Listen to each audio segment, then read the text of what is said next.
একটা মানুষ কিভাবে পারে এতটা নিষ্ঠুর হতে? প্রিয় দর্শক, এই যে দেখতে পারতেছেন একটা বোন, তার কোলে একটা বাচ্চা। প্রিয় দর্শক, এই বোনকে এবং তার বাচ্চাকে রেখে তার স্বামী চলে গেছে।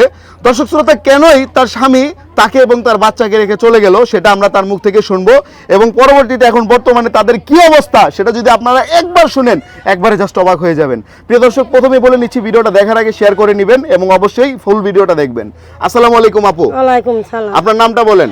আমার নাম শিমলা। শিমলা, আচ্ছা এবার আপনি একটু ঘটনাটা বলেন, কি হয়েছে আপনার? ঘটনাটা, আমি প্রেম করে বিয়া করছিলাম। বিয়া করার পর মনে করো আমার বাবা তো নাই, মা আছে। মনে করো বাচ্চাটা যখন আমার 8 মাস, এখন ফালাইতে চলে গেছে। আমাকে বলছিল যে তুমি যদি কিছু টাকা দিতে পারো তাহলে আমার ব্যবসায় খাটামো। তা আমি বলছি তা আমার কোনো টাকা পয়সা নাই, আমার মা হয়েছে অসহায়, কোথায় থেকে আমি টাকা দিব? তো এই গ্যাঞ্জাম করছি, মনে করার পর মনে করো আমাকে ফালাই দিয়ে সে চলে গেছে। সে কই গেছে জানো? সে ভারতে চলে গেছে। যে তাকে আমি খুঁজে আনবো, তার নামে আমি জিটি করবো, কেস করবো, যে তাকে আমি ধরে আনবো, যে কেন আমাকে ফালাই দিল, আমার খান খরচ দিয়া ফালাই দিও, কোনো সমস্যা নেই। এই বাজে টেনশনে আমি অনেক মনে করে এরকম হয়ে গেছে, খুব মনের ভিতরে টেনশন। এই মায়েরটা হয়েছে, মায়েরটার মনে করো প্রতি মাসে মনে করো অনেক টাকা যায়, মায়ের পুষ্টি নাই, কিচ্ছু নেই, একা মানুষ, কিভাবে কি করবো? পাশে তো বাবা নাই, ভাই নাই। মানে এখন বর্তমানে আপনার স্বামী আপনার কোনো খোঁজ খবর নিতেছে না? কিচ্ছু নেই না। কতদিন ধরে এমন হইছে? এই তো মায়ের বয়স 3 বছর। 3 বছর। কথা বলতে পারে ও? সব পারে। মামনি এদিকে তাকাও তো আমার দিকে। কথা বলো তো। তোমার নাম কি বলো তো? বলো। মাইফা। মাইফা। হ্যাঁ। এদিকে একটু তাকাও, আমার দিকে তুমি তাকাও। তাকাও একটু। তোমার মজা খাইতে মন চায়? তোমার আব্বু নাই?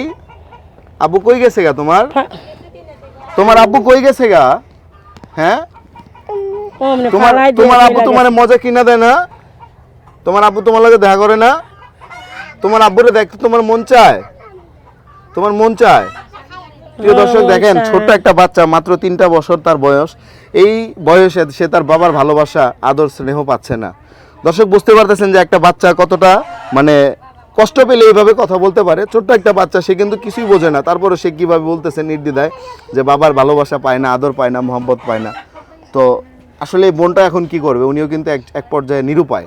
ঠিক আছে, এখন দেখা গেছে স্বামী চলে গেছে, তারা তো আর জোর করে আটকে ধরে রাখার, আর এমন তো না যে স্বামী বাইন্দা রাখা, ধরে বাইন্দা রাখার কোনো একটা জিনিস। ঠিক আছে, তো বোনটাও এখন অনেক নিরুপায়। তো বোন, এখন আপনি একটু বলবেন, এখন বর্তমানে আপনার দিনকাল কেমনে যায়? আমার দিনকাল অনেক কষ্ট যাইতেছে। কেমনে যায়? কেমনে যায়? কষ্ট, এই যে মানুষের বাসায় কাজ করি। আপনি মানুষের বাসায় কাজ করেন? আচ্ছা, আমি দেখতে পারতেছি স্বাভাবিক মানুষের তুলনায় আপনার শরীরের একটু স্বাস্থ্যবান আর কি। এটা কি কোনো সমস্যার কারণে? আমি অনেক কাজ জানি, সমস্যার কারণে কোনো সমস্যা আছে শরীরে, কোনো রোগ আছে? না, কোনো সমস্যা নেই। আচ্ছা আচ্ছা, তো প্রিয় দর্শক, এমনি কোনো সমস্যা নেই? কোনো এই কারণে মানে একটু স্বাস্থ্য বেশি কারণে আমি তো বলি ভারী কাজগুলো করতে একটু কষ্ট হয়। না না, ভারী কাজ আমি অনেক কাজ করতে পাই তো।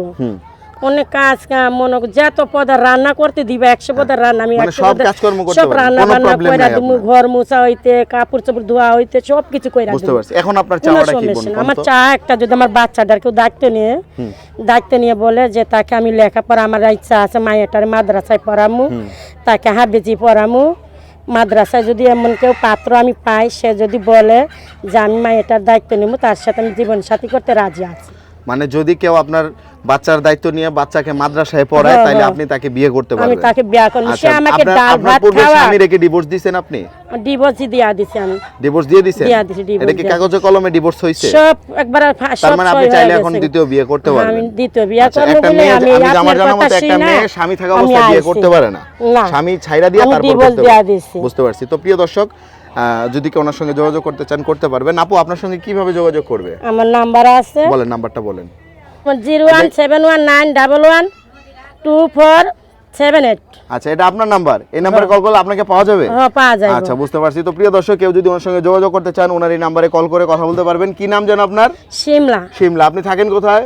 আমি থাকি নারায়ণগঞ্জ। নারায়ণগঞ্জ থাকেন? আচ্ছা, ঠিক আছে বোন, আপনাকে অসংখ্য ধন্যবাদ। আমাদের এই ভিডিও দেখার পর কেউ যদি আপনার সঙ্গে যোগাযোগ করতে চায়, তাহলে অবশ্যই আপনার সঙ্গে যোগাযোগ করবে। ঠিক ভাই, আছে? যাতে আলতু ফালতু কথা না বলে, যাতে কেউ দর্শক, আমি তো বলে দিচ্ছি, সমস্যা নেই, আমি বলে দিচ্ছি। প্রিয় দর্শক, কেউ আলতু ফালতু কথা বলবেন না। ছোট একটা বাচ্চা আছে তার, বুঝতেই পারতেছেন, আলতু ফালতু কথা বলার ওনারও সময় নেই। তো সবকিছু মিলে আজকের ভিডিওটা আমরা এই পর্যন্ত রাখতেছি। সবাই ভালো থাকুন, সুস্থ থাকুন। আসসালামু আলাইকুম রহমতুল্লাহি ওয়া বারাকাতুহু।